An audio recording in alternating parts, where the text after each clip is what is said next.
স্বর, সারা মানুষের একটি স্বর, লক্ষ্মী ভান্ডার ফেরত নাও, লক্ষ্মী ভান্ডার ফেরত নাও। শাসক তোমার কিসের ভয়?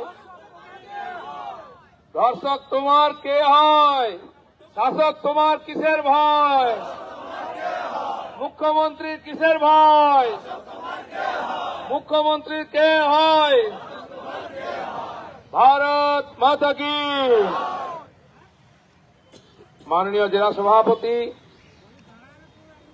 মাননীয় জেলার বিশেষ অবজারভার সিদ্ধার্থ মজুমদার এবং অন্যান্য পার্টি কর্মীগণ তথা স্থানীয় সুধী নাগরিকবৃন্দ, আজ আমরা রাস্তায় নেমেছি কোন রাজনৈতিক ইস্যু নিয়ে নয়।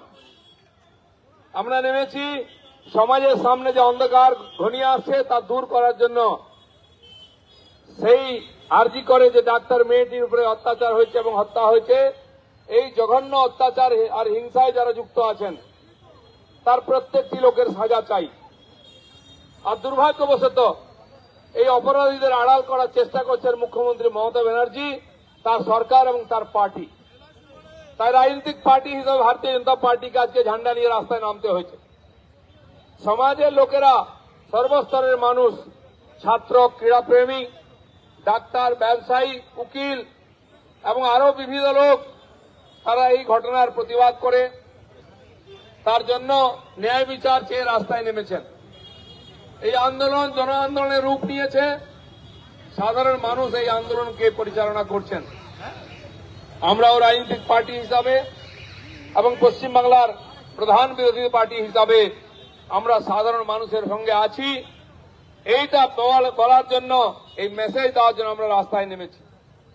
সবে নির্বাচন হয়ে গেছে দেশেতে, মানুষ অনেক কষ্ট করেছেন, অসুবিধা ভোগেছেন।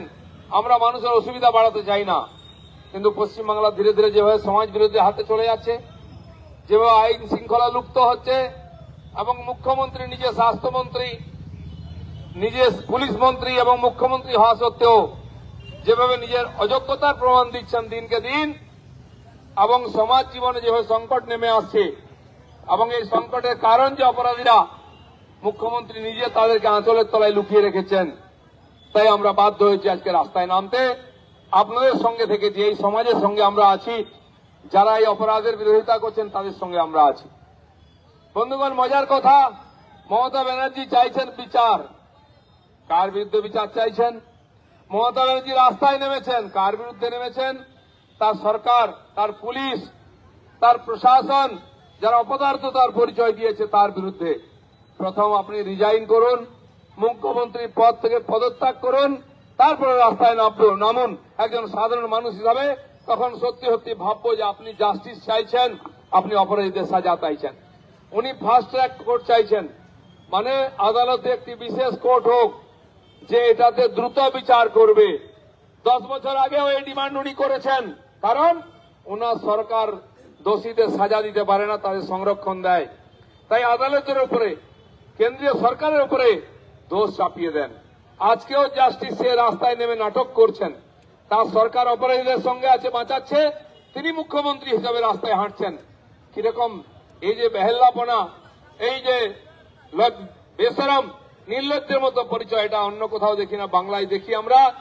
তাই সুপ্রিম কোর্টের বিচারপতিও বলেছেন, আমার 30 বছরের এই আইনের জীবনে আমি এরকম ঘটনা দেখিনি, এরকম জঘন্য ঘটনা আর সরকারের এরকম নির্লজ্জ ব্যবহার। আমি শুনলাম এই মেদিনীপুরের ডিআই একটা ফরমান জারি করেছেন যে ছাত্রছাত্রীরা কেবল শিক্ষার কার্যক্রম ছাড়া অন্য কোথাও অংশগ্রহণ করবেন না। আমি তাদেরকে প্রশ্ন করতে চাই, ছাত্রছাত্রীরা কি আপনাদেরকে পয়সা দিয়ে কেনা আছে? তারা পয়সা দিয়ে পড়তে আসে, তার বাবা মা খরচা করছে, যেমন ওই ডাক্তার মেয়েটির বাবা মা করেছিল, 50 লাখ টাকা খরচা করেছিল। সেই জন্য সমাজে যদি অন্যায় হয়, শিক্ষকরা, ছাত্ররা সবাই তার বিরোধিতা করবে। আমরা ছাত্র সমাজের কাছ থেকে তাই চাই। আপনারা চান আমাদের ছাত্রছাত্রীরা এই মধ্যযুগে চলে যান, যারা গণতান্ত্রিক পরিবেশটা হারিয়ে দিয়ে বন্দী হয়ে থাকবে, চোখ কান বন্ধ রাখবে। আমরা আমাদের ছাত্রছাত্রীদের তৈরি করতে চাই সচেতন হিসাবে, নিজের ক্যারিয়ার তৈরি করবে, নিজের পরিবার দেখবে, সমাজ দেখবে, দরকার সমাজের জন্য রাস্তায় নামবে। আমি বলছি এই ডিআইএ সাহস পায় কি করে? তার সাহস আছে মুখ্যমন্ত্রীকে এই কথা বলার যে মুখ্যমন্ত্রী আপনি প্রশাসন ছেড়ে দিয়ে কেন রাস্তায় নামছেন? আপনি পদত্যাগ করে আসুন। এই দলদাস চটিচাটা যারা অফিসার তাদের চিনে রাখুন। সঙ্গে সঙ্গে এই পুলিশরা, একজন সিনিয়র পুলিশ অফিসার আইপিএস বিনীত গোয়েল, কলকাতার আইন শৃঙ্খলা যার হাতে, সে দলদাসের মতো কাজ করছে। সে এই মেয়েটির হত্যার রহস্য লুকিয়ে রাখার চেষ্টা করেছে। রাতারাতি আত্মহত্যা বলে চালিয়েছে। একজন আইন জানা লোক কি করে বলতে পারে? যদি সিনিয়র পুলিশ অফিসাররা এরকম ব্যবহার করেন, সাধারণ পুলিশ অফিসারদের কাছ থেকে, কর্মীদের কাছ থেকে কি আশা করব? পশ্চিমবাংলায় আইন শৃঙ্খলার অবনতি কেন হয়েছে সেটা বিনীত গোয়েলের মতো লোকদের দেখলে বোঝা যায়। আজ সময় এসছে তাকে ডেকে নিয়ে এসে পলিগ্রাফ টেস্ট করা হোক, তাকে সাসপেন্ড করা হোক পদ থেকে। যেভাবে সরিয়ে দেওয়া হয়েছে সন্দীপ ঘোষকে প্রিন্সিপালের পোস্ট থেকে, তাকে সন্দীপ ঘোষ, বিনীত গোয়েল, এরকম যারা যারা সন্দিগ্ধ এবং একে বিভ্রান্ত করছেন সবাইকে পলিগ্রাফ টেস্ট করা হোক, তাদেরকে সাসপেন্ড করে তাদের পদ কেড়ে নেওয়া হোক। তাহলে ন্যায় বিচার হবে না। আর এদের মাথায় হাত রেখেছেন মমতা ব্যানার্জি, তারও পদত্যাগ করতে হবে। সুপ্রিম কোর্টে বিচার চলছে, খালি বিস্ময় প্রকাশ করলে হবে না, খালি সমালোচনা করলে হবে না।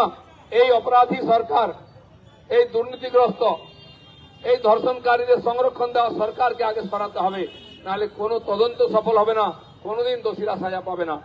তাই প্রায় 14-15 বছর ধরে সরকার আসার পর থেকে সেই কামদুনি থেকে কাটুয়া, বাগটুই থেকে মালদা, মুর্শিদাবাদ, জেলায় জেলায় পাড়ায় পাড়ায় খুন ধর্ষণ হচ্ছে, একটা লোকও সাজা পায় না। এদিকে Mamata Banerjee fast track court চাইবেন, এদিকে দোষীদের বাঁচাবার চেষ্টা করবেন। কেন আপনি একজনকেও সাজা দেননি, ফাঁসি দেননি? কেন কামদুনি অপরাধীরা বেঁচে আছে? কেন বাগটুইতে 8 জন মেয়ে, মহিলা এবং 2 জন শিশুকে যারা জ্বালিয়েছিল আপনার পার্টির নেতারা কেন ফাঁসি হয়নি? জায়গায় জায়গায় এরকম ঘটনা। একদিকে আপনি বিচার চাইবেন, একদিকে ফাঁসির সাজাদের আসামিদের বাঁচাবেন, তথ্য লোপাট করে দেবেন, বাড়ি ভেঙে দেবেন। দুটো একসঙ্গে হতে পারে না। এটা প্রমাণ হয়ে গেছে আপনি অপরাধীদের সঙ্গে আছেন। তাই নির্যাতিতার ফাঁসি চান আপনি? যারা নির্যাতিতার পক্ষে আছে তাদের প্রতি কি মেসেজ দিচ্ছেন আপনি?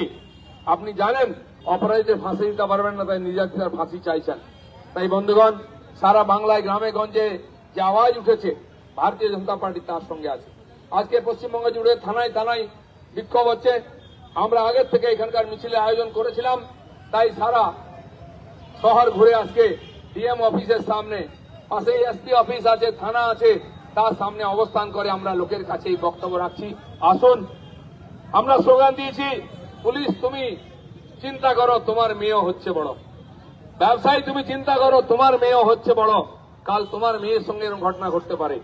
তাই সবাইকে রাস্তায় নামতে বলছি, সবাইকে প্রতিবাদ করতে বলছি। বহু লোক বিভিন্নভাবে প্রতিবাদ করছেন। কেউ কালো ব্যাজ নিয়েছেন, কেউ অবস্থান করেছেন, কেউ দোকান বন্ধ করেছেন। এই অপরাধের সাজা তখনই হবে যখন সমাজ রাস্তায় নামবে। আমরা বিরোধী পার্টি বারবার আন্দোলন করি, কেস খাই, মার খাই। এর জন্য 250 জন কর্মীকে হত্যা করা হয়েছে। এই স্বৈরাচারী সরকারের বিরুদ্ধে আমরা আন্দোলন করেছি বলি। আজ সময় এসছে সাধারণ জনতাকে নেমে এসে বিচার চাইতে হবে।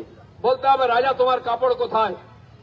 এই নির্লজ্জ সরকার এবং মুখ্যমন্ত্রীর চক্ষু লজ্জা হারিয়েছেন।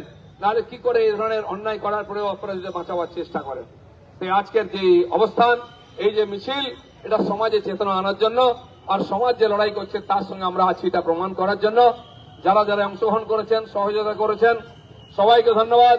আগামী 27 তারিখ ছাত্র সমাজ ডাক দিয়েছে নবান্ন অভিযানের। আমরা সবাই তার সঙ্গে আছি, আমাদের সবার সমর্থন আছে। কারণ যেটা শুরু হয়েছিল justice justice we want justice বলে, আজকে তারা মুখ্যমন্ত্রী পদত্যাগ দাবি করছেন, এই সরকারের বিসর্জন দাবি করছেন। তাই ছাত্র সমাজ এগিয়ে এসে দায়িত্ব নিয়েছে। আমরা সমাজের প্রত্যেকটি ব্যক্তি, যে যাই পেশায় থাকি, যে যাই কাজ করি, জাতি ধর্ম নির্বিশেষে এই আন্দোলনকে সমর্থন করুন এবং চলুন নবান্ন অভিযান। লক্ষ লক্ষ লোকের এই মমতা ব্যানার্জিকে 14 তলা থেকে ছুঁড়ে আর গঙ্গায় ফেলে দিন, নাহলে তিনি কিন্তু ওই গদি ছাড়বেন না। তাই আজকে মরণ বাঁচার প্রশ্ন, আমাদের ছেলে মেয়েদের ভবিষ্যতের প্রশ্ন, পশ্চিমবাংলার ভবিষ্যতের প্রশ্ন, সেই প্রশ্নকে সমাধান করার জন্য, উজ্জ্বল ভবিষ্যতের জন্য আমাদের রাস্তায় নামতে হবে। সবাইকে আহ্বান করছি আন্দোলনে সামিল হতে। ধন্যবাদ। ভারত মাতা কি।